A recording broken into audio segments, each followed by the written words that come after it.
Any advice for anyone that is in the 0.2 to 0.1% ranking on the XRP rich list and also reaching retirement age 61 now? Is an LLC a good option for someone that just wants to retire? Yeah. There's nothing wrong with that. You'd be able to manage the XRP, have anonymity, creditor protection, have it structured, be able to mitigate taxes on the income that you create off of it. You'd retain control over the asset. You'd be the manager. It would be member managed, and it'd be a sole proprietorship, which is what it sounds like you would want to do. If you do have a spouse and you want them involved, you can make them a manager on the organization. They can have access to the accounts at Anchorage. You would probably qualify for that if you are in that type of ranking. And so, if you want access to institutional custody, you don't want to have to think about the keys and the cold wallet and have the risk of an exchange going down and becoming a creditor. We'd love to have the conversation with you about that. But the LLC, again, we could help you do that.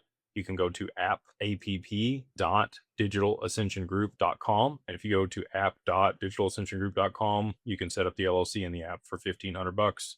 It's streamlined. Your name doesn't appear on the filing. We get you the registered agent, EIN, articles of organization, maintain all your corporate documents for you so that you have the creditor protection, update you on everything, make sure that it's all good to go.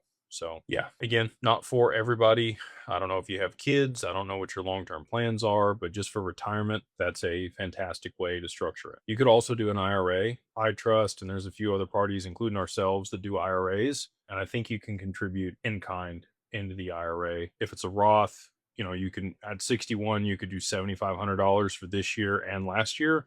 So it'd be a total of $1,500 in cash or in kind that you could put in an IRA. With the amount that you have, that might be, a tax advantage way that you could continue to see the growth of the asset and continue to receive distributions tax-free off of it over time.